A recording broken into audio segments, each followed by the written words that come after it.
नमस्कार. हॅलो 24 तास या कार्यक्रमामध्ये स्वागत. मी प्रशांत सोनार. हॅलो 24 तासच्या माध्यमातून आपण नेहमी चर्चा करत असतो. ती शिक्षण असेल, करिअर विषयक असेल किंवा व्यवसाय विषयक देखील असेल. आणि या अनुषंगाने आपण तज्ज्ञांना देखील त्या विषयातल्या तज्ज्ञांना बोलवत असतो आणि त्यांचं मार्गदर्शन घेत असतो. कारण आपलं शिक्षण जे आहे, जे आता बदलतं आहे विशेषतः स्वरूप, त्याचं आपण एक योग्य ते मार्गदर्शन घेतो. त्याचबरोबर करिअर असेल किंवा व्यावसायिक वाटा असतील, या अनुषंगाने देखील आपण चर्चा करत असतो. पण आजचा विषय थोडासा वेगळा आहे. पण तो खूप महत्त्वाचा आहे. कारण तुम्ही जर व्यवसाय करत असाल तर त्या अनुषंगाने तुमचं इन्शुरन्स देखील आहे का, म्हणजे बिझनेस इन्शुरन्स आहे का, ह्याविषयी आपण आज मार्गदर्शन घेणार आहोत. आणि त्यासाठी तज्ज्ञ देखील आपल्या सोबत आलेले आहेत. आपल्या सोबत आलेले आहेत मानसी चंद्रचूड. मॅडम, कार्यक्रमामध्ये आपलं स्वागत. थँक्यू, धन्यवाद. मानसी चंद्रचूड यांच्याबद्दल जर बोलायचं झालं तर मानसी मॅडम या ग्रेप सीड्स कन्सल्टंट्सच्या डायरेक्टर असून त्या गेली अनेक वर्ष या क्षेत्रात कार्यरत आहेत.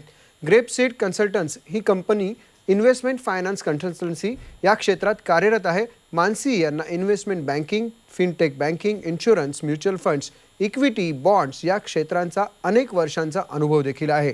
इतक्या वर्षांच्या अनुभवामुळे मानसी मॅडम नेहमी आपल्या क्लायंटला म्हणजे त्यांच्या ग्राहकांना इन्व्हेस्टमेंटबद्दल योग्य ते मार्गदर्शन करत असतात.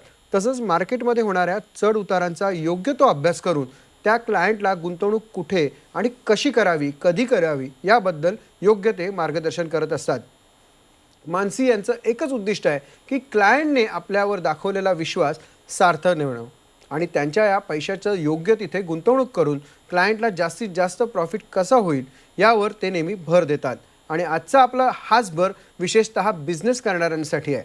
कारण आजचा आपला विषय आहे तो म्हणजे इन्शुरन्स फॉर बिझनेसमन.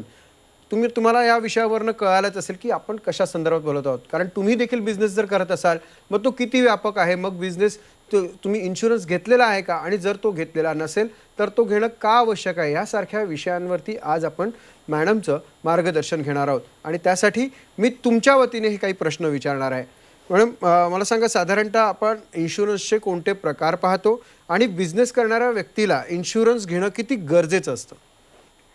बिझनेस करणाऱ्या व्यक्तीला बिझनेस करण्यासाठीच इन्शुरन्स लागतो. त्याच्याशिवाय त्यांनी बिझनेसमध्ये उतरूच नये. आणि जसा आपला बिझनेस वाढत जातो, धंदा वाढत जातो, तसं ते इन्शुरन्स वाढवावा लागतो. दुसरं म्हणजे की ब्रॉड कॅटेगरीजमध्ये बघायला गेलं तर 3 प्रकारचे इन्शुरन्स असतात.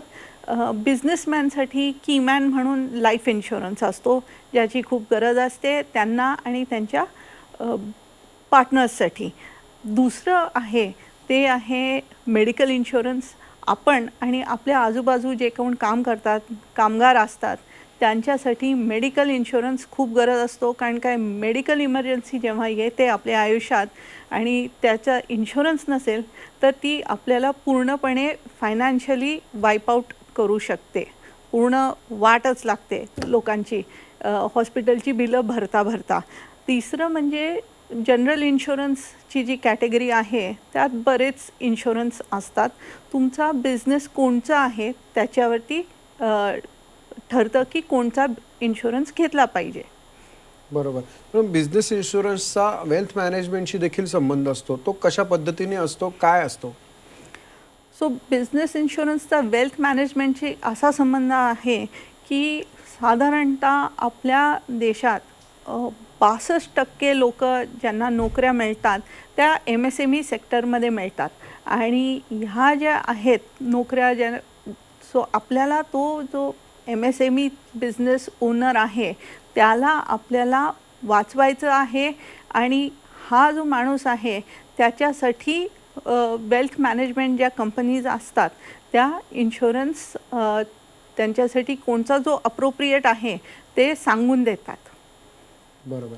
मॅडम, बिझनेस इन्शुरन्समध्ये साधारणतः कोणते प्रकार असतात, कशा स्वरूपाचं ते असतं? बिझनेस इन्शुरन्सचे प्रकार म्हणजे पहिलं तर आपण चालू करू शकतो लाईफ इन्शुरन्सपासून. लाईफ इन्शुरन्स बिझनेसमॅनसाठी कीमॅन इन्शुरन्स हा एकदम महत्त्वाचा इन्शुरन्स असतो. कारण काय, एखाद्या दिवशी एखादा तुमच्या पार्टनर जर का त्यांना काही झालं पुढे जाऊन तर तुमचा अख्खा बिझनेस सफर होतो. आणि ते होऊ नये म्हणून पहिलं म्हणजे लाईफ इन्शुरन्स कीमॅन पॉलिसी नक्की काढावी. दुसरं जे महत्त्वाचं आहे की हेल्थ इन्शुरन्स, जे एक बिझनेस स्वतःसाठी, आपल्या फॅमिलीसाठी आणि आपल्या कर्मचाऱ्यांसाठी, एम्प्लॉईजसाठी काढतो. तिसरं जे काय आहे, हे जे कॉमन इन्शुरन्स जे आहे, ट्रॅव्हल इन्शुरन्स आहे. ट्रॅव्हल इन्शुरन्स, आता काम करतो आहे आपण, बिझनेस चालवतो आहे म्हणजे आपल्याला कुठं ना कुठेतरी जावं लागतं. ट्रॅव्हल इन्शुरन्स आहे त्याच्यासाठी.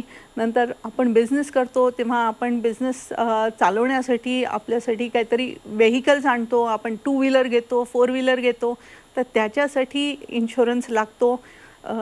ते तर मॅन्डेटरी आहे बाय द गव्हर्मेंट. सो आपल्याला मोटर इन्शुरन्स नक्कीच घ्यावा लागतो.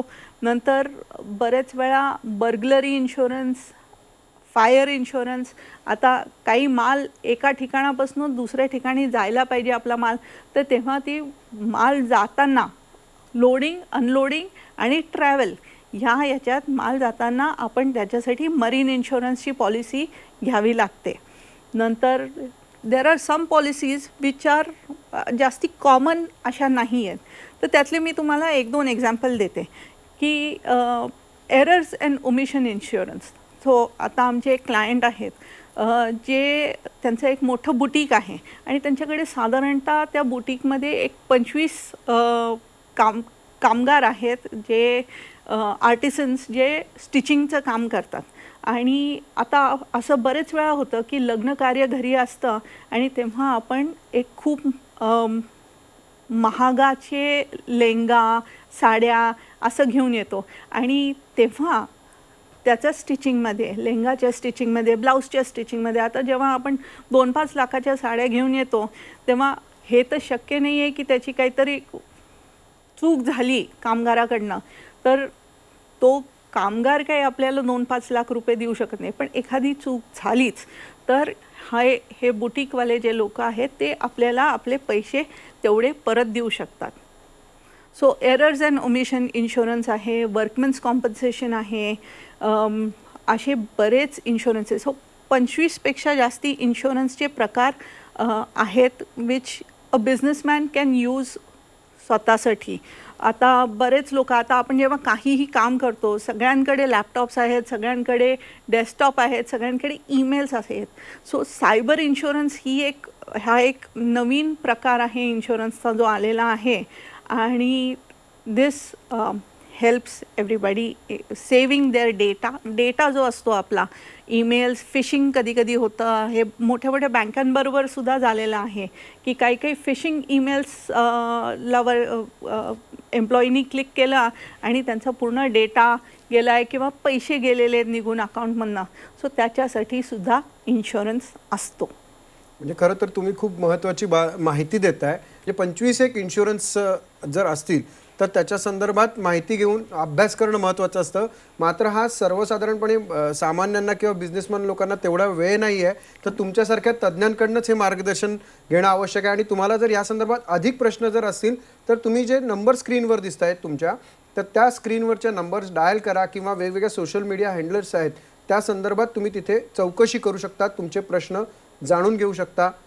पण मॅडम, साधारणतः आपण बघितलं की बिझनेस इन्शुरन्स आणि मेडिकल इमर्जन्सीचा देखील संबंध असतो. खरंच असं असतं का आणि कशा पद्धतीने तो असतो? सो मेडिकल इमर्जन्सी कोणालाही येऊ शकते आयुष्यात. ॲक्सिडेंट होऊ शकतात किंवा कधीही, म्हणजे असं बरेच वेळा झालं आहे की तुम्ही उठलाय आणि तुम्हाला अपेंडिक्सचं पेन झालं, काहीही होऊ शकतं. आणि ह्या मेडिकल इमर्जन्सीसाठी एव्हरी बिझनेस, सगळ्या बिझनेसनी स्वतःसाठी, स्वतःच्या कर्मचाऱ्यांसाठी आणि त्यांच्या फॅमिलीसाठी कव्हरेज घ्यावं मेडिकल इन्शुरन्सचं.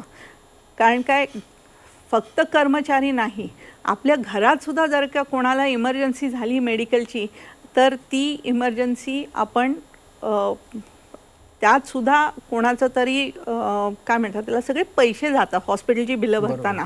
सो म्हणून आपण जेव्हा बिझनेसमध्ये मेडिकल इन्शुरन्स घेतो ते नॉर्मली कव्हरेजमध्ये एम्प्लॉईज आणि त्यांच्या फॅमिलीज एवढे सगळे कव्हर करतो. पण साधारणपणे बिझनेस ओनरला इन्शुरन्स घ्यायचा असेल त्याने, तर कोणता इन्शुरन्स घ्यायला हवा आणि वार्षिक त्याच्यासाठी किती पैसे बाजूला काढून ठेवणं गरजेचं असतं? कोणता इन्शुरन्स घ्यायला हवा, आता हा एकदम महत्त्वाचा प्रश्न आहे. सो आपण पहिला जो इन्शुरन्स घ्यायला नक्की हवा आहे तो बिझनेस ओनरनी स्वतःसाठी घ्यायला पाहिजे, जो आहे कीमॅन इन्शुरन्स. दुसरा इन्शुरन्स जो आहे मोटर व्हेकल इन्शुरन्स. तिसरा इन्शुरन्स जो आहे मेडिकलचा इन्शुरन्स. चौथा इन्शुरन्स खूप महत्त्वाचा आहे जो सायबर इन्शुरन्स आहे. त्याच्यानंतर तुमचा जो बिझनेस आहे त्या बिझनेस कोणत्या प्रकाराचा बिझनेस आहे त्याच्यावरती सुद्धा ठरतं की कोणता इन्शुरन्स घ्यावा. आता मी जसं सांगितलं, बुटीकनी एक एरर्स अँड ओमिशन इन्शुरन्स घेतला, कारण का ती बुटीकच एवढं मोठं आहे आणि त्यांचे क्लायंटेल जे आहे एक कपडा जो येतो तो खूप महाग येतो. 5 लाख 10 लाख नुसतं कापडाची किंमत होते. तर तेव्हा त्यांनी एरर्स अँड ओमिशन इन्शुरन्स घेतलेला आहे. एखाद्या तुम्ही बघितलं इव्हेंटवाली कंपनी असेल जे इंटरनॅशनल इव्हेंट ऑर्गनाईज करतात किंवा इथे मोठे लग्नाचे इव्हेंट्स असतात, हे इव्हेंट कंपनी एखादा इव्हेंट इन्शुरन्ससुद्धा घेऊ शकते. सो आपला जो बिझनेस आहे तो बघून आपण वेगळे वेगळे कोट्स घेऊ शकतो आणि त्याच्यावरतीच डिपेंड होतं की कोणता इन्शुरन्स घेतला पाहिजे. सो हे जे आहे हे कस्टमाइज्ड प्लॅनिंग असतं प्रत्येक बिझनेसचं. सो एका बिझनेसला हाच बॉक्स आणि एवढेच इन्शुरन्स कवर करतील असं नाही आहे. आपण वेगळे इन्शुरन्स बघितले पाहिजेत. साधारणतः बिझनेस म्हटला की एकतर एखादा ओनर असतो किंवा 2 ओनर असतात किंवा त्यापेक्षा जास्त असतात. मग जेव्हा जास्त असतात त्यावेळेला काय फरक पडतो किंवा कोणत्या गोष्टींचा विचार करणं गरजेचं आहे बिझनेसच्या संदर्भात इन्शुरन्स घेताना? सो आता जर का 2 पेक्षा जास्ती ओनर असतील बिझनेसचा, सपोज तुमचा बिझनेस आहे, माझा बिझनेस आहे आणि अजून 2 लोकांचा बिझनेस आहे. एकाचा पर्सेंटेज बिझनेसमध्ये 30% आहे, एकाचा 10% आहे, एकाचा 50% आहे. सो ह्यांनी जो इन्शुरन्स घेतला पाहिजे कीमॅन इन्शुरन्स, की आपण जर का त्या बिझनेससाठी एक 10 कोटीचा कीमॅन इन्शुरन्स जर का काढत असू, तर माझे जर का 30% आहेत या बिझनेसमध्ये, तर मला 3 कोटीचा कीमॅन इन्शुरन्स असला पाहिजे. ज्यांचे 50% आहेत त्यांना 50%, ज्यांचे 20% आहेत त्यांना 20%. सो त्यांचं जे इक्विव्हॅलंट पर्सेंटेज आहे होल्डिंग बिझनेसमध्ये, तेवढ्या याच्यात तसा तो इन्शुरन्स काढला गेला पाहिजे. लॉस रिकव्हरीच्या संदर्भात काय नियम असतात याचे किंवा काय स्वरूप असतं त्याचं? कारण बऱ्याच वेळा कुठल्या ना कुठल्या कारणामुळे जर आपल्याला लॉस झाला आहे किंवा एखाद्या व्यक्तीला जर काही झालं तर त्या संदर्भात काय नियम आहे? सो लॉस, आता फॉर एक्झाम्पल प्रोफेशनल इंडेमनिटी एखाद्या डॉक्टरनी घेतलं, म्हणजे त्यांनी काहीतरी करताना जर का चुकून एखादी चूक झाली ऑपरेशन करताना, तर तेव्हा त्यांच्यासाठी प्रोफेशनल इंडेमनिटी इन्शुरन्स आहे. पण बिझनेस लॉस, आता फॉर एक्झाम्पल स्टॉक ब्रोकर आहेत आणि स्टॉक ब्रोकर जर का त्यांचा अपेक्षा आहे की आज प्रॉफिट होणार पण नुकसान झालं, करेक्ट, पण त्या नुकसानात भरपाई करायचं हे इन्शुरन्सचं काम नाही आहे. तुमचा डे टू डे बिझनेसमध्ये जर का तुमचा लॉस झाला आणि तुम्ही तो जो प्रोफेशनल लॉस आहे तो इन्शुरन्स भरपाई करत नाही. इनफॅक्ट तुम्ही जर का ते करायचा प्रयत्न केला देन दॅट क्वालिफाईज, ते इन्शुरन्स फ्रॉड म्हणलं जातं आणि दॅट इज इलिगल. सो आपण नेहमीच्या बिझनेसमध्ये जो लॉस होतो तो आपण इन्शुरन्समधनं काढून घेऊ शकत नाही. इन्शुरन्सचा एक प्रिन्सिपल आहे, एक महत्त्वाचं प्रिन्सिपल आहे की आपण जेव्हा इन्शुरन्स घेतो आणि त्याचे आपल्याला पैसे मिळतात, तर त्यातनं आपल्याला प्रॉफिट किंवा नफा नाही झाला पाहिजे. आपल्याला फक्त लॉस कवर झाला पाहिजे पण प्रॉफिट नाही झाला पाहिजे. सो हा लॉस हा जो टॉपिक आहे that is a very interesting topic आणि ज्याच्यावरती आपण एक 2-5 तास आरामात बोलू शकतो. निश्चितच, कारण एकतर मुळात हल्ली वापरापेक्षा गैरवापराकडे जास्त कल असतो आणि हे कल जे असतात तेच आपल्याला थांबवायचे आहेत. बिझनेसमन असला की एक साधारणतः त्याची फॅमिली असतेच आणि ती त्याच्या यशामागे असते, नेहमी उभी असते. तर फॅमिली इन्शुरन्सच्या संदर्भात तुम्ही काय सांगा? सो आपण जे बिझनेसमध्ये कीमॅन इन्शुरन्स घेतो ते एकीकडे असतं आणि फॅमिलीसाठी आपण जो इन्शुरन्स घेतो तो दुसरीकडे असतो. आपल्याला दोन्हीही प्रकारचे इन्शुरन्स लागतात बिझनेसमॅन म्हणलं की. कारण काय होतं, आता फॅमिलीसाठी आपण जेव्हा इन्शुरन्स घेतो तेव्हा आपण घेतला पाहिजे एक टर्म पॉलिसी नक्की असली पाहिजे. मिनिमम 2 कोटीची तरी टर्म पॉलिसी लागते, कारण की आपल्याला मुलं असतात, मुलांची शिक्षणं असतात, मुलांची लग्न असतात, किंवा त्यांना काहीतरी आयुष्यात पुढे जर का अमेरिकेत किंवा कुठेही जाऊन विदेशी जाऊन शिक्षण घ्यायचं असेल तर याचा खर्च भरपूर असतो. सो आपण हे मिनिमम एवढा तरी इन्शुरन्स घेतला पाहिजे. पुढची महत्त्वाची गोष्ट म्हणजे हा जो आपण इन्शुरन्स घेतो हे नेहमी MWPA म्हणजे मॅरिड विमेन्स प्रॉपर्टी ॲक्ट ह्याच्या खाली नक्की घालावा. म्हणजे ह्या इन्शुरन्सचे जे पैसे येतात ते फक्त तुमच्या बायकोसाठी आणि मुलांसाठी वापरला जाईल. बायकोला किंवा मुलांना हे पैसे कोणी तिसऱ्या माणसाला द्यायची गरजच नाही आहे. सो हे एक महत्त्वाची गोष्ट आहे. त्याच्या पुढची एक गंमत जी आहे की जर का तुम्ही MWPA खाली घातलं आणि तुमचा जर का डिवोर्स होत असेल तर तुम्हाला ती पॉलिसी ब्रेकच करावी लागेल. तुम्हाला there is no other option. तुम्ही एक MWPAमध्ये घातलेली पॉलिसी तुम्ही ती परत MWPAच्या इथून बाहेर नाही काढू शकत. बिझनेस आणि आयुष्यामध्ये पार्टनरचं महत्त्व खूप आहे, एकदम हे देखील इन्शुरन्स सांगतं. पण एक ओव्हरऑल जर आपण पुन्हा एकदा एक त्याची गोळाबेरीज करायचं म्हटलं बिझनेसमॅनसाठी इन्शुरन्सचं, तर तुम्ही काय सांगाल? आणि हा मार्केटमध्ये खूप अवेलेबल्स असतात इन्शुरन्सचे प्रकार म्हणा, इन्शुरन्सच्या पॉलिसीज म्हणा, तर कशा पद्धतीने पर्सनल इन्शुरन्स परत एकदा करावा आपण त्याबद्दल सांगा. महत्त्वाची जी गोष्ट आहे पहिलं म्हणजे की आपण इन्शुरन्स घेतोय कोणाकडनं. आपण एक अशी एजन्सी बघितली पाहिजे ज्यांच्याकडे फक्त एकच इन्शुरन्स पार्टनर नसला पाहिजे. त्यांच्याकडे मल्टिपल इन्शुरन्स पार्टनर्स असले पाहिजेत, कारण का तुमच्याकडे जे इन्शुरन्सचं कोट येतं ते मल्टिपल इन्शुरर्सकडनं आलं पाहिजे. दुसरं गोष्ट जी खूप महत्त्वाची आहे की त्या कंपनीचा क्लेम पेड रेशिओ काय आहे. आता मी तुम्हाला एक उदाहरण देते. आमचे सर्व्हिस सेक्टरमध्ये HR कंपनी त्याचे डिरेक्टर होते, ठीक आहे. त्यांनी 2 पॉलिसीज घेतल्या आणि त्यात त्यांनी क्रिटिकल केअरचं एक रायडर असतो त्याचं कवर घेतलं आणि दोन्हीचं क्रिटिकल केअर रायडरचं कवर घेतलं दोन्ही पॉलिसीजमध्ये. आणि झालं असं की साधारणतः 7 वर्षानंतर त्यांना आला हार्ट अटॅक आणि एका कंपनीने त्यांना त्यांच्या क्रिटिकल केअर रायडरचे जे होते पैसे ते त्यांना दिले आणि दुसऱ्या कंपनीने नाही दिले. तो ह्यात खूप महत्त्वाचं आहे की आपण बघतो की काय नक्की कंपनीचा क्लेम पेड रेशो आहे. जर का कंपनीचा क्लेम पेड रेशो कमी असेल किंवा आपण ती कंपनी जनरली अवॉइड केली पाहिजे. कारण काय शेवटी काय आहे, आपण पैसे भरतोय ते नुसते टॅक्स सेव्हिंगसाठी नाही भरत आहे. प्रीमियमचे पैसे आपल्याला जेव्हा गरज असते तेव्हा इन्शुरन्स कंपनीने आपल्याला परत दिले पाहिजेत, म्हणून आपण इन्शुरन्स घेतो. नक्कीच मॅडम, तुम्ही खूप महत्त्वाच्या अशा विषयावर सांगता आहात. आणि मुळात जसं सांगितलं की टॅक्स सेव्हिंगसाठी हा इन्शुरन्स प्रकार नसतो, तो स्वतःच्या होणाऱ्या लॉससाठी असतो. लॉस म्हणजे कुठल्याही भौतिक लेवलचा नाही, तर एक जो आपण सेटअप केलेला असतो पूर्ण बिझनेसचा, त्या अनुषंगाने जर कुठला लॉस होणार असेल, व्यक्तीचा असेल किंवा आपल्या संस्थेच्या प्रिन्सिपल्स ह्या सगळ्यात ध्यानात घेऊन जर तो लॉस होणार असेल तर ते जास्त महत्त्वाचं असतं, असं तुमच्या बोलण्यातनं एक तुम्ही सुचवता आहात किंवा इन्शुरन्सचा फायदा या अनुषंगाने सांगता आहात असं म्हणायला हरकत नाही. खरं तर हा खूप मोठा विषय आहे, तो एवढ्या वेळात होणं शक्य नाही आहे, पण आपण पुन्हाच असं वेगवेगळ्या विषयावर निश्चितच भेटू. धन्यवाद. नमस्ते, थँक्यू.